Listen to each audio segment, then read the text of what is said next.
Sir, मेरा नाम नईम रजा, मंडल उपाध्यक्ष आजाद समाज पार्टी बरेली मंडल पीलीभीत से।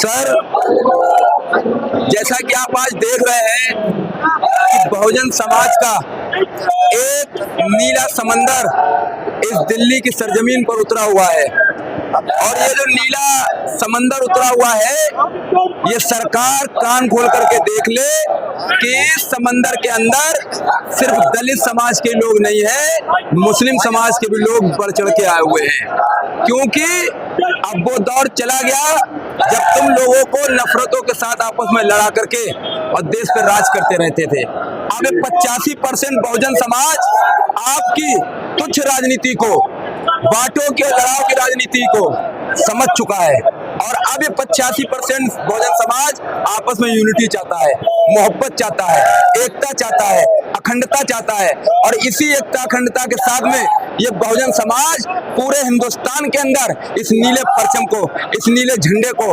बहुत जल्द लहराने का काम करेगा।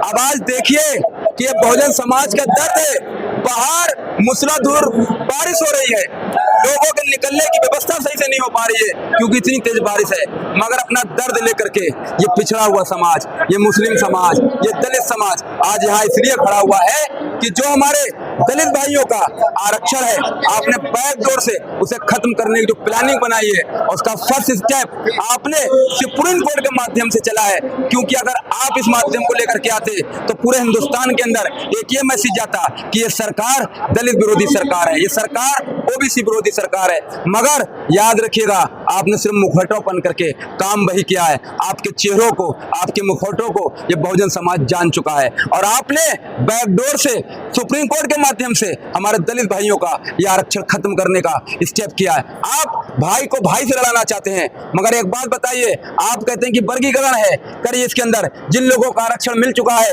उन्हें बाहर करिएगा जाकर के। मुझे बताओ ये आरक्षण दिया किस वजह से था?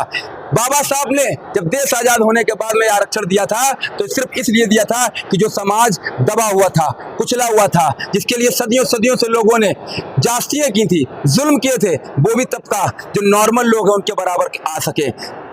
क्योंकि जब देश आजाद हुआ तो जो देश की संपत्ति थी उसके अंदर जो बंटवारा था वो बराबरी का नहीं किया गया। आज भी आप उठा करके देख लो कि कौन सी जाति के लोग कितने परसेंट सुप्रीम कोर्ट के अंदर हैं, कितने परसेंट पुलिस के अंदर हैं, कितने परसेंट डॉक्टर के अंदर हैं। अब आप देखो, आप जाति का जनगणना नहीं करवाना चाहते हो, मगर जाति के आधार पर आप लोगों को बांटना चाहते हो। मगर मुझे बताओ, जो आरक्षण का आप विरोध कर रहे हो, ये आरक्षण जाति का आधार मिला हुआ है। मेरी प्रधानमंत्री जी से एक रिक्वेस्ट है, आप आरक्षण खत्म करने की कोशिश कर रहे हो। मैं तो कह रहा हूं इस हिंदुस्तान के अंदर से आप जाति व्यवस्था को खत्म कर दो। ना कोई छूत रहे, ना कोई अछूत रहे, ना कोई ऊंच रहे, ना कोई नीच रहे, ना कोई ब्राह्मण रहे, ना कोई क्षत्रिय रहे, ना कोई वैश्य रहे, ना कोई शूद्र रहे। जब जाति नहीं रहेगी तो आप याद रखो आरक्षण अपने आप खत्म हो जाएगा। मगर आप देश के अंदर से जाति व्यवस्था नहीं खत्म करना चाहते हो। आप जो समाज दबा कुचला सदियों से ला रहा है, जिसके बच्चे सदियों से शिक्षा से जो है वो वंचित हैं। आप देखो सरकारी स्कूलों की क्या स्थिति है। हमारे बच्चे उन स्कूलों में जाने के लिए मजबूर है जहाँ सिर्फ एक टीचर है और वहाँ की स्थिति 250 से लेकर के 300 है। क्योंकि मेरी क्वालिफिकेशन MSc M.Ed है, मैं प्रोफेशन से टीचर भी हूँ, मैं स्कूलों की स्थिति को जान सकता हूँ। आप CBSE बोर्ड के बड़े बड़े स्कूलों की लिस्ट निकाल कर देखो कि उन स्कूलों के अंदर कौन सी जाति के लोग ज्यादा पढ़ रहे हैं, किन जाति के बच्चों को ज्यादा पढ़ रहे हैं। और आप एक 2 पैसे के सरकारी स्कूल के अंदर आप देख लो जाकर के, जहाँ सिर्फ एक टीचर 250-300 बच्चों को लेकर के सुबह के अंदर भेड़ बकरियों की तरह स्कूल के अंदर बंद कर देता है और 2 बजे 3 बजे छुट्टी के नाम पे भेज देता है। ये सरकार, मैं समझाना चाहूंगा बहुजन समाज को, आपको अनाज तो 5 किलो फ्री दे सकती है, मगर आपके बच्चों को आपको कोर्स नहीं देगी, आपके बच्चों को फ्री शिक्षा नहीं देगी, आपके बच्चों को फ्री बुक्स और पेंसिल नहीं देगी। क्योंकि ये चाहती है कि आप जो है वो सिर्फ अनाज के चक्कर में उलझे रहें और ये आपके बच्चों का हक अधिकार को मारने का काम करेगी।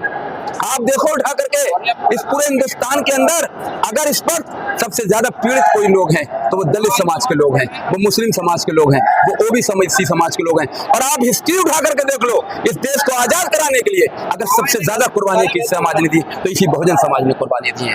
आप यहाँ से चंद दूरी पर जाएंगे तो आपको इंडिया गेट दिखाई देगा, जिसके ऊपर देश को आजाद कराने की कुर्बानियों को तमाम नाम लिखे हुए हैं। आप देखो उसमें कौन सी जाति के लोग, किसने कितने धर्म के लोग, किसने किसने क्या क्या कुर्बानियां दी, मगर आप बताओ जब आज जो लोग सत्ता पे काबिज हैं, आपने एक चीज और देखी होगी, लेटरल एंट्री। मैं आपको बता दूं, सरकार की एक और मंसूबा बहुत खतरनाक है कि लेटरल एंट्री के थ्रू अब कोई एग्जाम ही नहीं होगा और IAS PCS जैसी जॉब के ऊपर आप पीछे बैकडोर से अपने लोगों को बैठा दोगे। बताओ लोग कहाँ इंसाफ के लिए जाएंगे?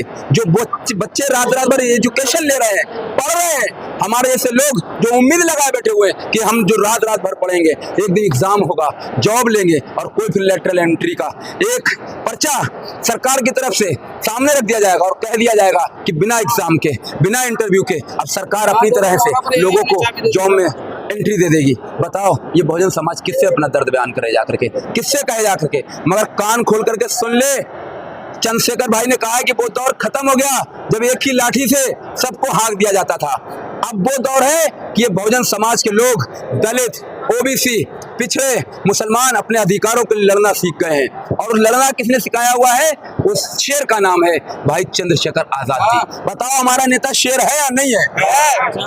और ये सरकार अगर हमारी ताकत को ना जानती हो तो आज अपनी इंटेलिजेंस के थ्रू, आज मीडिया के थ्रू और अपने जो भी अधिकारी हो उनको देख करके और यहाँ भेज करके पूछ ले कि आज पूरी दिल्ली की सरजमीन के ऊपर आप जिधर से गुजर जाओ तो जय भीम के नारे लगाते हुए नजर आ रहे हैं। आप जिधर से गुजर जाओ यूनिटी और एकता के नारे लगाते हुए आते हैं।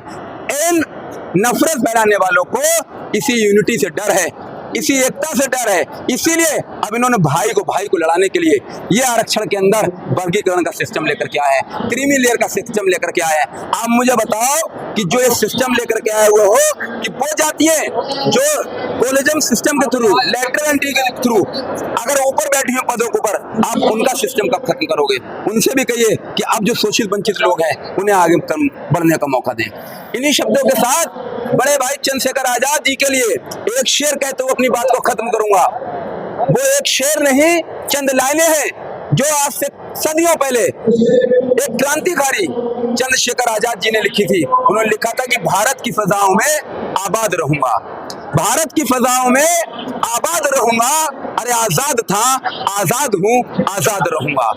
और एक अपनी तरफ से बशीर बद्र जी की एक लाइन और भी इसी में कहूंगा कि अगर पैर से बेड़ियां ना काटी जाएं तो पैर को काट लीजिए, अगर पैर से बेड़ियां ना काटी जाएं तो पैर को काट लीजिए, लंगड़ा के चलिए मगर आजाद हो के चलिए, आजाद हो के चलिए।